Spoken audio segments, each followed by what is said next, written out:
Hello friends, welcome to Magadh education. Magadh education में आपका स्वागत है।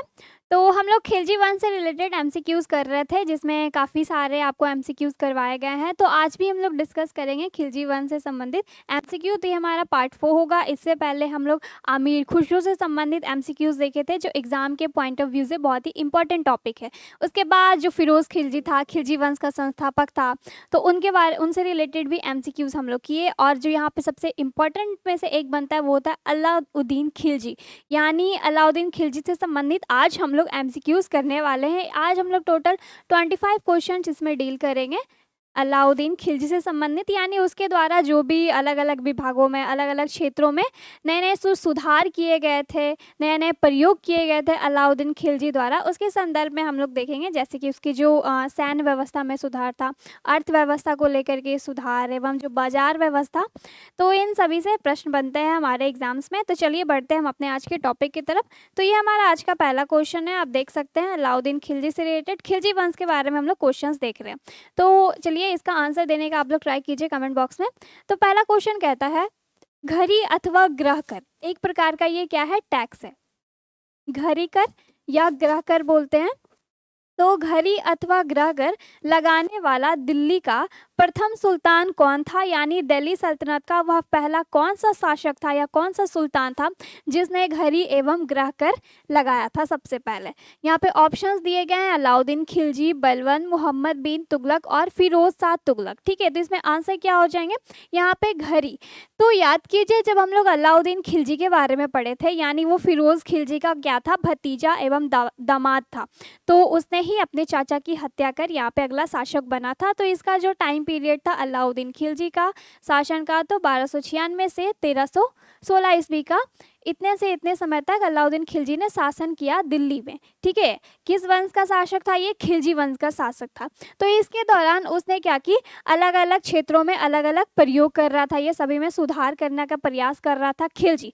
तो उसने यहाँ पे कई प्रकार के, यानी अपनी अर्थव्यवस्था को मजबूत करने के लिए उसने यहाँ पे अर्थव्यवस्था में सुधार करने का प्रयास किया, जिसमें वो कई प्रकार के नए कर लगाया, यानी 2 प्रकार के नए टैक्सेस उसके द्वारा लगवाए गए, नए कर लगवाए गए, जिसमें ये घड़ी कर मौजूद था। और इसने लगान जो निर्धारित किया था 1/2, यानी टोटल 50%। इससे पहले 1/3 थी, लेकिन इसने यहाँ पे लगान को क्या किया, बढ़ा दिया। तो यहाँ पे घड़ी कर है, किसने लगाया, तो यहाँ पे है अलाउद्दीन खिलजी। तो अलाउद्दीन खिलजी ने 2 नए प्रकार के कर लगाए थे। पहला है घड़ी कर, ठीक है, घड़ी कर, दूसरा चराई कर। ये 2 प्रकार के टैक्सेस नए लगाए गए थे अलाउद्दीन खिलजी का था। तो ये घड़ी कर क्या होता था, जिस क्षेत्र में जो भी व्यक्ति रह रहा होता था, यानी जिस क्षेत्र में उसका निवास स्थल होता था, उसके एरिया के अकॉर्डिंग उससे वहाँ पे लगान वसूला जाता था। एवं ये जो चराई कर है, ये जो दुधारू पशु होते थे उनके चारागाह क्षेत्र वाला जो मैदान होता था, उससे यहाँ पे टैक्सेस लिए जाते थे। तो ये 2 नए प्रकार के टैक्सेस लगाए गए थे अलाउद्दीन खिलजी के द्वारा, जिसे आपको याद रखना है। ठीक है, चलते हैं नेक्स्ट क्वेश्चन में। तो नेक्स्ट क्वेश्चन है हमारा, विंध्याचल की पहाड़ियों को पार करने वाला प्रथम तुर्क सुल्तान कौन था, बलबन, इल्तुतमिश, अलाउद्दीन खिलजी या फिरोज शाह तुगलक। यानी ये जो आप देख रहे हो ना, विंध्याचल की पहाड़ियों को पार करने वाला प्रथम तुर्क शासक, ठीक है, तुर्क शासक। खिलजी क्या था, तुर्क शासक ही था। तो यहाँ पे अलाउद्दीन खिलजी क्या हो जाएगा आंसर, तो ये विंध्याचल पहाड़ियों को पार करने वाले ये प्रथम सुल्तान था। तो यहाँ पे अलाउद्दीन खिलजी हो जाएगा आंसर, ऑप्शन बी। ठीक है, तो नेक्स्ट क्वेश्चन में चले। तो यहाँ पे अलाउद्दीन खिलजी ने निम्नलिखित में से किस कर की शुरुआत की थी, यानी खिलजी, अलाउद्दीन खिलजी, जिसे गुरशप और अली के नाम से भी जाना जाता है। ऐसे इसका वास्तविक नाम गुरशप और अली भी है।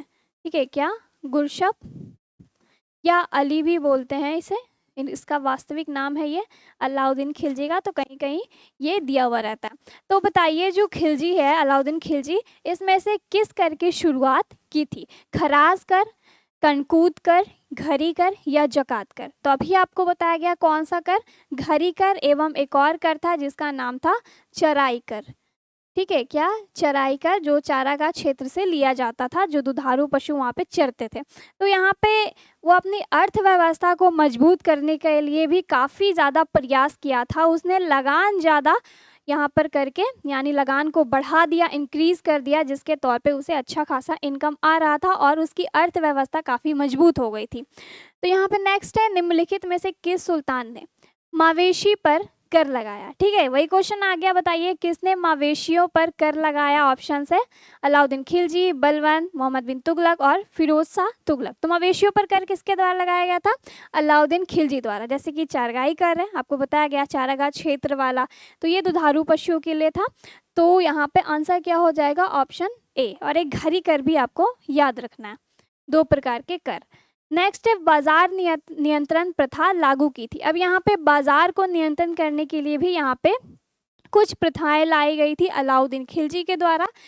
तो यहाँ पे आंसर क्या हो जाएगा? अलाउद्दीन खिलजी। तो याद कीजिए, तो जैसे हम लोग अलाउद्दीन खिलजी के बारे में पढ़े थे, तो उसमें उसकी सैन्य व्यवस्था पढ़े, अर्थव्यवस्था पढ़े, एवं जो उसके द्वारा जो बाजार व्यवस्था लाई गई थी, एक प्रकार का बाजार था, ये क्यों लाया गया था, ये आपको अच्छे से हमारे सब्जेक्टिव क्लास की वीडियो में बताई गई है। तो आप अगर हमारी क्लासेस देखना चाहते हैं तो आप हमारे प्लेलिस्ट में जा के विजिट कर सकते हैं।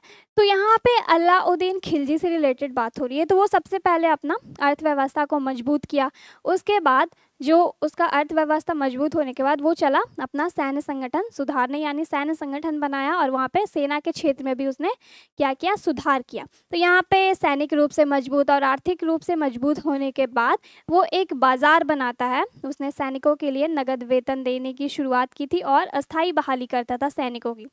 तो उसके लिए उसने क्या किया कि कहीं सैनिक अपने वेतन बढ़ाने की मांग ना करे, उसके लिए उसने बाजार व्यवस्था लाई। यानी उस व्यवस्था में क्या था? बाजार होते थे और सैनिकों के लिए कम से कम कीमत पर सभी जो उसकी ज़रूरतें की चीज़ें हैं वो उपलब्ध करवाता था। कौन? खिलजी, अलाउद्दीन खिलजी। लेकिन ये 20 सालों तक इसका कीमत जो प्राइस था 20 सालों तक फिक्स रहा। तो इसमें 20 सालों तक इसमें प्राइस फिक्स रहा। इसमें जो बाज़ार होते थे, इसमें 4 प्रकार के बाज़ार थे। पहला जो खाद्यान्न बाज़ार, अनाज से संबंधित चीज़ उसमें मिलते थे, निर्मित वस्तु का बाज़ार, एवं पशु के लिए और जो दास होते थे उनके लिए एक अलग बाज़ार भी बनवाया गया। तो 4 प्रकार के इसमें बाज़ार थे और जो दैनिक वस्तु की चीज़ें हैं उसके लिए अलग बाज़ार था। तो ये बाज़ार नियंत्रण प्रथा जो लाई गई थी अलाउद्दीन खिलजी के द्वारा। नेक्स्ट चलते हैं, दीवाने मुस्तखराज विभाग की स्थापना की गई थी। अब ये दीवाने मुस्तखराज क्या है? तो एक पद बनाया गया था जब वो अपनी अर्थव्यवस्था में सुधार कर रहा था, कई ज़्यादा लगान वसूल रहा था, तो काफ़ी ज़्यादा उसे पैसे आ रहे थे, इनकम आ रहा था, राजस्व आ रहा था। तो उसी को इकट्ठा करने के लिए उसने एक विभाग बनाया जिसका नाम था दीवाने मुस्तखराज। ठीक है, तो यहाँ पे ऑप्शंस दिए गए हैं, क्या है? जागीरदारों की शक्ति को कुचलने के लिए बनाया गया था, कृषि विभाग में सुधार करने के लिए बनाया गया था, एवं डाक व्यवस्था में सुधार करने के लिए बनाया गया था, या फिर बकाया लगान की वसूली करने के लिए बनाया गया था। तो ये जो विभाग है दीवाने मुस्तखराज, ये जो बकाया लगान होता था उसकी वसूली करके उसमें जमा करते थे सभी राजस्व। तो ये आंसर क्या हो जाएगा? बकाया लगान की वसूली के लिए। और इसके लिए एक पद भी बनाया गया था, मुस्तखराज। मुस्तखराज एक पद भी बनाया गया था जिसमें एक अधिकारी होते थे, वो सभी राजस्वों को कलेक्ट करता था और वो कहाँ जाकर के जमा करता था? विभाग में। ठीक है, तो यहाँ पे आंसर क्या हो जाएगा? Option D.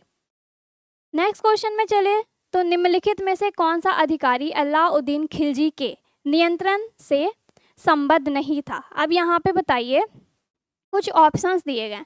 तो यहाँ पे कुछ अधिकारी होते थे जो ये बाजार व्यवस्था थी, जो ये अलाउद्दीन खिलजी की बाजार व्यवस्था थी, तो इसमें उसने 4 अधिकारी को नियुक्त किया था। चारों के अलग अलग कार्य थे। तो यहाँ पे पूछा गया है अलाउद्दीन खिलजी के बाजार में नियंत्रण से संबंधित नहीं है, यानी उन चारों में से एक इसमें आंसर गलत होगा। यानी 4 व्यक्ति थे, इसमें एक गलत दिया है, तो बताइए वो गलत कौन सा होगा? तो सहना ए मंडी है, दीवाने रियासत है, वरीद ए मंडी है, दरोगा ए मंडी है। ठीक है, तो बताइए जो बाजार से संबंधित नहीं था अधिकारी, यहाँ पे ऑप्शन दिए गए, आंसर क्या होगा? जो बाजार से संबंधित नहीं था, क्या होगा आंसर? चलिए एक एक करके इसको एलिमिनेट करते हैं। तो यहाँ पे पहला दिख रहा है सहना ए मंडी। ये क्या है?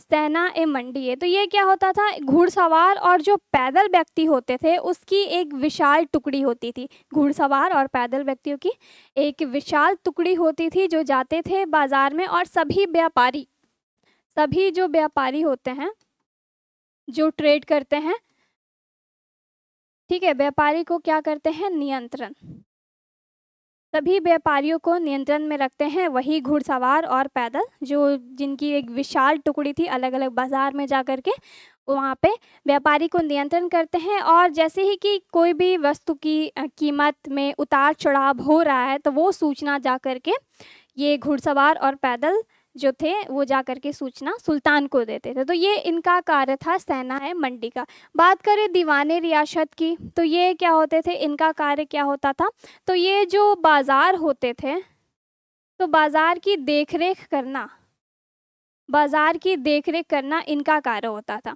वरीद मंडी की बात करें तो ये एक गुप्तचर अधिकारी होता था, यानी किसी भी वस्तु का अगर कोई कीमत बढ़ता है उसके बिक्री में या फिर खरीदारी में या बिक्री में, तो यहाँ पे ये क्या करता है, सुल्तान के पास सूचना ले जाता था। लेकिन ये गुप्तचर होता है, ये गुप्त अधिकारी होता है, ठीक है, वरीद मंडी। लेकिन ये दरोगा मंडी इससे संबंधित नहीं है, तो इसका आंसर क्या हो जाएगा, ऑप्शन डी। ये 3 अधिकारी बाजार से संबंधित है। क्लियर। नेक्स्ट है बाजार के अधीक्षक को क्या कहते हैं। अब बताइए, बाजार के जो अधीक्षक है, ठीक है, यानी जो व्यापारी हैं उनकी देखरेख करना, उनको नियंत्रण में लेना, उसे क्या बोलेंगे, अधीक्षक बोलेंगे।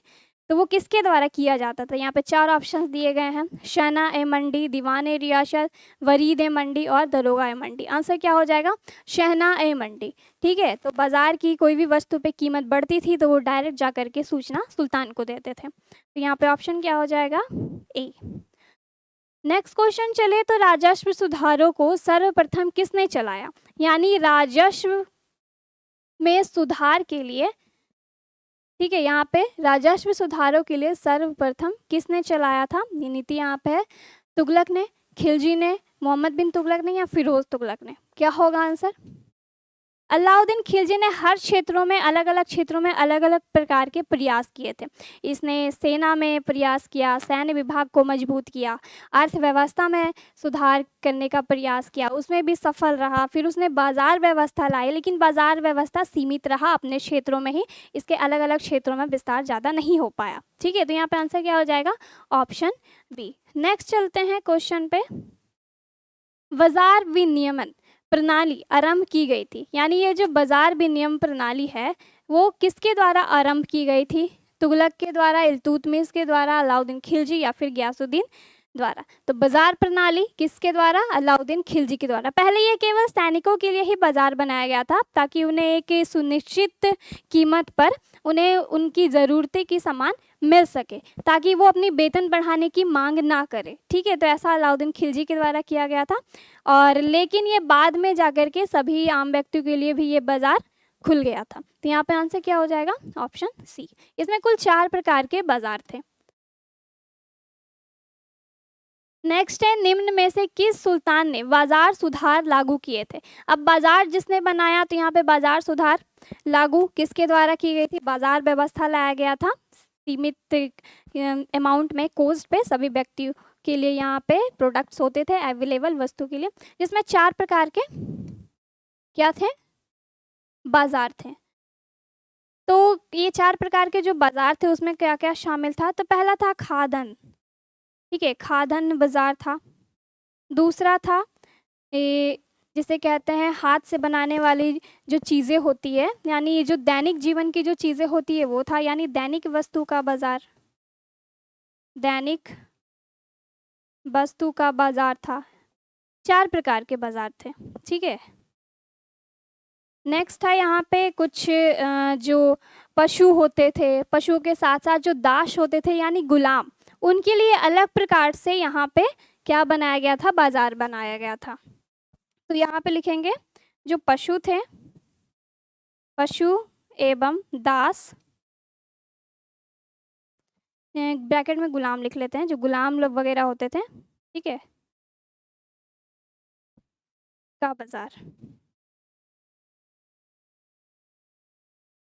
ठीक है। और एक लास्ट था निर्मित वस्तुओं का बाजार, यानी हैंडमेड जो चीज़ें होती थी, निर्मित वस्तुओं का बाजार। तो ये 4 प्रकार के बाजार थे, ठीक है। तो खाद्यान्न यानी जिसमें अनाज वगैरह मिलते थे, दाल, चावल, गेहूँ। दैनिक वस्तु यानी डेली की जो ज़रूरतें हैं, प्रतिदिन की जो ज़रूरतें का सामान, वो इस बाज़ार में मिलता था। पशु एवं दास गुलामों के लिए एक अलग बाज़ार होता था और यहाँ पे हैंडमेड चीज़ों के लिए अलग बाज़ार होता था। ठीक है, तो ये 4 प्रकार के बाज़ार थे जी, जो देख रहे हैं, जिसमें ये 4 प्रकार के आपको अधिकारी भी देखने को मिलेंगे। तो यहाँ पे बाज़ार सुधार लागू किसके द्वारा किए गए थे? अलाउद्दीन खिलजी के द्वारा। ठीक है, इसमें काफ़ी सारे सुधार करवाए गए, जैसे कि इसमें अगर कोई भी दुकानदार यानी नाप-तोल में गड़बड़ी करता था, तो उसके मांस से उसके शरीर के मांस जितने होते थे, जितना वो बेईमानी करता था, उससे काट लिए जाते थे। इसमें कठिन रूल्स भी बनाए गए थे अलाउद्दीन खिलजी के द्वारा, ताकि इसमें कोई बेईमानी ना करे। तो इसीलिए इसे कहा गया है सुधार। तो इसमें कई सारे सुधार किए गए थे खिलजी द्वारा। नेक्स्ट है दीवाने मुस्त खराज की स्थापना किसने की थी? अब यहाँ पे फिर से आ गया दीवाने मुस्त खराज। तो स्थापना तो अलाउद्दीन खिलजी ने की थी। ठीक है, किससे संबंधित था ये दीवाने मुस्त खराज? भू राजस्व से, यानी राजस्व जितने भी आते थे, वो लगान जो वसूले जाते थे, उसके लिए एक विभाग बनाया गया था अलाउद्दीन खिलजी द्वारा। इसमें अधिकारी भी होते थे जिसका नाम था मुस्त खराज। ठीक है, नेक्स्ट है दीवाने मुस्त खराज का संबंध किससे है? किससे है? भू राजस्व से। तो जैसे ही अलाउद्दीन खिलजी शासक बनता है, तो वो सभी तरफ से वो मजबूत होना चाहता है, यानी सैन्य व्यवस्था को मजबूत करना चाहा, आर्थिक व्यवस्था को मजबूत करना। तो सबसे पहले वो बढ़ा कि सबसे पहले अगर आर्थिक स्थिति सही होगी, उसके बाद ही हम सैन्य जो व्यवस्था है उसे सही कर पाएंगे। तो वो लग जाता है अपनी अर्थव्यवस्था को सुधार करने में, क्योंकि उस समय मंगोलों का भी आक्रमण काफ़ी हो रहा था और एक वो सुदृढ़ साम्राज्य स्थापित करना चाहता था, जिसके दौरान उसने अपनी अर्थव्यवस्था में सुधार करने का प्रयास किया। और उसने सबसे पहले जो लगान लगाया वो 1/2 निर्धारित किया, यानी टोटल का 50% ये कर दिया। इससे पहले 1/3 थी, लेकिन उसे भी उसने बढ़ा दिया, 1/2 कर दिया। और 2 प्रकार के नए कर उसके द्वारा लगाए गए एवं दीवाने मुस्त खराज बनाया गया। जितने भी राजस्व आ रहे थे, इनकम आ रहा था, उसे यहाँ पे रखने के लिए, उसकी देख रेख के लिए एक अधिकारी। तो ये भू राजस्व से संबंधित था और इसमें वो सफल भी हुआ था अलाउद्दीन खिलजी। उसने अपनी अर्थव्यवस्था काफ़ी ज़्यादा मजबूत कर ली थी। अर्थव्यवस्था मजबूत होने के बाद वो बढ़ता है अपनी सैन्य सुधार में और सैन्य व्यवस्था को भी मजबूत करने का प्रयास करता है और उसमें वो सफल होता है। ठीक है, तो यहाँ पे नेक्स्ट क्वेश्चन जो है, 1303 में काकतीय शासकों की सेना ने निम्न में से किसकी सेना को वारंगल में पराजित किया था? अब यहाँ पे एक 1303 में जो काकतीय शासक थे, तो उनकी सेना ने किसको पराजित किया था वारंगल वाले क्षेत्र में? तो याद कीजिए, आपको प्रीवियसली भी क्वेश्चन करवाया गया था। अलाउद्दीन खिलजी ने क्या किया? वारंगल पर आक्रमण किया, जिसमें अलाउद्दीन खिलजी की सेना यहाँ पे क्या हुई? पराजित हो गई। किसके द्वारा? तो यहाँ पे काकतीय शासकों की सेना ने पराजित कर दिया। इसकी एकमात्र कहा जाता है पहली हार थी, एकमात्र हार थी अलाउद्दीन खिलजी की। इसके बाद फिर से कभी इसने वारंगल पर आंख उठा के नहीं देखा, इस पर आक्रमण करने का दोबारा नहीं सोचा अलाउद्दीन खिलजी ने। ठीक है, नेक्स्ट है निम्नलिखित में से किस मध्यकालीन शासक ने सार्वजनिक, यहाँ पे देखिए, निम्नलिखित में से किस मध्यकालीन शासकों ने सार्वजनिक वितरण प्रणाली प्रारंभ की थी? यानी जो वस्तु है, जो भी ज़रूरतें की चीज़ें हैं, जो भी वस्तु है, उसे वितरण, उसका बांटना, किसके द्वारा ये प्रणाली चलाई गई थी? कौन था वो मध्यकालीन शासक? बलबन ने, अलाउद्दीन खिलजी ने, फिरोज शाह तुगलक ने, मोहम्मद बिन तुगलक ने? क्या होगा आंसर? किसके द्वारा चलाई गई थी? अलाउद्दीन खिलजी ने। ठीक है, तो बता आपसे क्वेश्चन पूछा जाएगा कि निम्न में से किन शासक ने, वो मध्यकालीन का कौन सा शासक था जिसने सर्वाधिक वितरण प्रणाली चलाई? ठीक है, यानी ज्यादा से ज्यादा चीजों का दान करना। नेक्स्ट है निम्न मुस्लिम सुल्तानों में से किस एक ने मूल्य नियंत्रण पद्धति पर पहली बार लागू किया? मूल्य नियंत्रण पद्धति, मूल्य यानी यहाँ पे कॉस्ट की बात हो रही है। ठीक है, तो जितने भी प्रोडक्ट्स थे, जितने भी गुड्स थे, यानी जो वस्तु थी, उस पर एक नियमित कीमत तय करके उसे फिक्स करना। ठीक है, यानी जो जिससे जो जो भी प्रोडक्ट है, जो भी वस्तु है, उस पे एक सफिशिएंट अमाउंट रखना। तो यहाँ पे वही पूछा जा रहा है कि किस मुस्लिम सुल्तान ने एक मूल्य नियंत्रित पद्धति को पहली बार लागू किया था, वो कौन था? अलाउद्दीन खिलजी। ठीक है, और ये काफ़ी समय तक फिक्स रहा था, 20 सालों तक, चाहे इसमें प्रॉफिट हो लॉस हो, इस पे कोई असर नहीं पड़ रहा था। लेकिन यहाँ पे अलाउद्दीन खिलजी की काफ़ी लॉस हो रही थी क्योंकि उसने प्राइस फिक्स कर दिया था। तो यहाँ पे आंसर क्या हो जाएगा? Option B. नेक्स्ट क्वेश्चन है, दशमलव प्रणाली के आधार पर सेना का गठन किसने किया था? अलाउद्दीन खिलजी ने। वो क्या करता था? 10 पर 1 की बहाली करता था, यानी 10 सेना पर, 10 पैदल सेना पर 1 घुड़सवार होते थे। उसी तरह यहाँ पे 100 पर कितने हो जाएंगे? तो इसने क्या किया? 10 पर 1, यानी जिसे कहते हैं दशमलव प्रणाली का गठन किया था। किसने? अलाउद्दीन खिलजी ने। ठीक है, तो दशमलव प्रणाली के आधार पर सेना का गठन कौन करता था? अलाउद्दीन खिलजी करता था। अपने सैन्य सुधार की ये बात हो रही है जिसमें उसने नगद वेतन सैनिकों की बहाली की, लेकिन वो अस्थाई। इससे पहले जो शासक थे उसने सैनिकों की बहाली की, लेकिन अस्थाई नहीं, अस्थाई, क्योंकि वो जब युद्ध होता था तभी सैनिकों की बहाली करते थे। युद्ध होने के बाद उन्हें वेतन पैसे दे करके उन्हें वापस भेज दिया जाता था, और जब युद्ध में उनकी ज़रूरत होती थी तब बुलाया जाता था। लेकिन अलाउद्दीन खिलजी ने ऐसा नहीं किया। उसने अस्थाई सेना की बहाली करने की शुरुआत की, और यहाँ पे सेना को बहाली कर उसे नगद वेतन देना शुरू किया। एवं घोड़े दागने की प्रथा सबसे पहले अलाउद्दीन खिलजी के द्वारा ही शुरू की गई थी, एवं हुलिया लिखने की प्रथा। ठीक है, तो ये सब चीज़ें आपको याद रखनी है। उसने अपने सैन्य सुधार में ये सब चीज़ें की थी। नेक्स्ट है, अलाउद्दीन खिलजी ने गल्ला बाजार का प्रथम अधिनियम संबंधित है, यानी अलाउद्दीन खिलजी का जो गल्ला बाजार का जो प्रथम अधिनियम है वो किस चीज़ से संबंधित है? सभी प्रकार के गल्लों का भाव निश्चित करने का, या फिर सेना की नियुक्ति से, या फिर सरकारी गोदामों में गल्ला एकत्रित करने से, या फिर गल्ला परिवहन करने वाले व्यापारियों से। क्या होगा इसका आंसर? यहाँ पे जितने भी गल्ले होते थे सभी का भाव, यानी जो प्राइस है वो निश्चित करने से संबंधित है ये अधिनियम। नेक्स्ट क्वेश्चन है, नगद वेतन के बदले इक्ता का आवंटन बंद कर दिया। यानी जब अलाउद्दीन खिलजी ने नगद वेतन देना चालू किया सैनिकों को, तो उसने यहाँ पे इक्ता का आवंटन बंद कर दिया था। तो यहाँ पे आंसर क्या हो जाएगा? अलाउद्दीन खिलजी ने। तो सैन्य सुधार से अलाउद्दीन खिलजी में क्या आपको याद रखने हैं? अस्थाई सेना की बहाली एवं नगद वेतन देना शुरू, घोड़े दागने की प्रथा चलाई, एवं हुलिया लिखने की प्रथा, सैनिकों की हुलिया लिखने की प्रथा। तो ये 4 मुख्य चीज आपको याद रखने हैं अलाउद्दीन के सैन्य व्यवस्था से, यानी सैन्य सुधार से। नेक्स्ट क्वेश्चन है, दिल्ली सल्तनत के कौन पहले सुल्तान ने कृषकों के साथ प्रत्यक्ष, ठीक है, कृषकों के साथ प्रत्यक्ष संबंध स्थापित किया? यानी जो कृषक थे, जो खेती-बाड़ी करते थे, उनसे डायरेक्टली अपने रिलेशन सही किए और उनसे कांटेक्ट बनाने का प्रयास किया। कौन सा वो शासक था? तो वो था अलाउद्दीन खिलजी। ठीक है, जो भी कृषक होते थे, जो खेती-बाड़ी करते थे, उससे वो डायरेक्टली मिलते थे और बात करते थे। तो ये था कौन? अलाउद्दीन खिलजी। नेक्स्ट क्वेश्चन है, निम्नलिखित मुस्लिम शासकों में कौन लूट में प्राप्त धन का 80% राज्य कर के रूप में ले लेता था? यानी यहाँ पे वो निम्नलिखित में से कौन सा शासक था जो भी लूट होती थी, युद्ध के समय जो लूट होती थी जीतने के बाद, तो उसका 80% जो होता था धन का, वो क्या करता था? वो अपने राजधन में शामिल कर लेता था। ठीक है, राज्य कर के रूप में ले लेता था, यानी ये राज्य का टैक्स है, वो था अलाउद्दीन खिलजी। तो एग्जाम में आपसे ऐसे क्वेश्चन पूछे जा सकते हैं कि दिल्ली सल्तनत का वो कौन शासक था जो लूट वाली धन से 80% धन वो राज्य कर के रूप में ले लेता था? निम्नलिखित में वो कौन शासक था? तो आपको याद रखना है अलाउद्दीन खिलजी। इसका प्रारंभिक युद्ध कौन सा था? आपको बताया गया था देवगिरी का अभियान, जो इसके चाचा ने भेजा था दक्षिण भारत पर।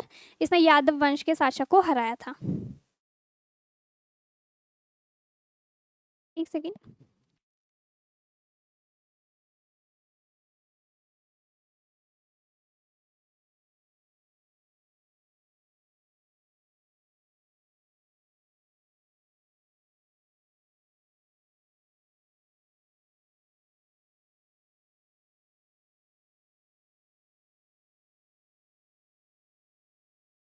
हाँ, नेक्स्ट क्वेश्चन है, निम्नलिखित में से किस एक को अलाउद्दीन खिलजी ने स्थापित किया था?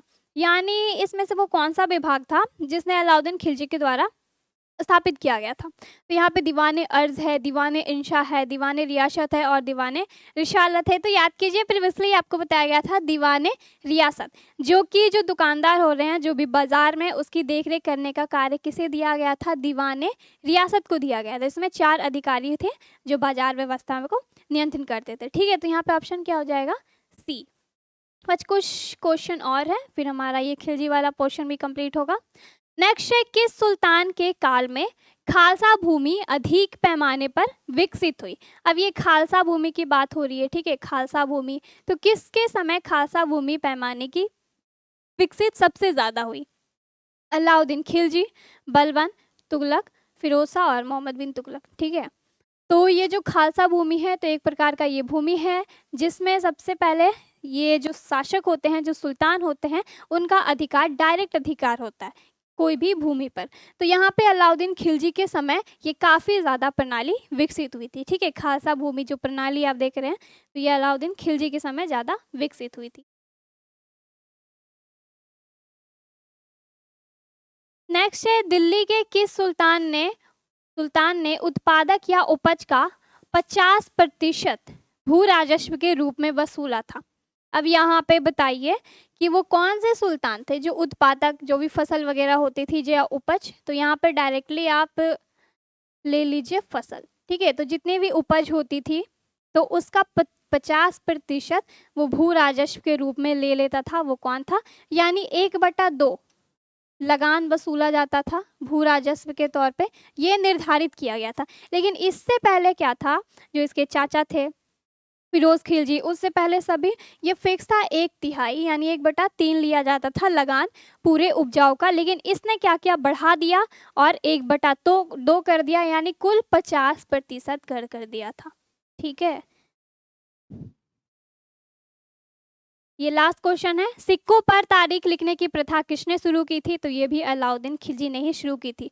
सिक्कों पर क्या करता था, तारीख लिखता था। तो आप गूगल में जाकर के सर्च कर सकते हैं, उसमें देखोगे उसमें डेट लिखे हुए हैं, कुछ अलग ही लैंग्वेजेस होगी।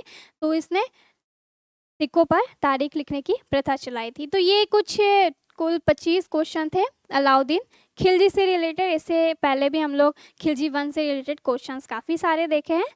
तो यहाँ पे हमारा गुलाम वंश, खिलजी वंश कवर होता है। बाकी अब हम लोग बढ़ेंगे अपने आगे, जो अगला वंश आता है उस पे।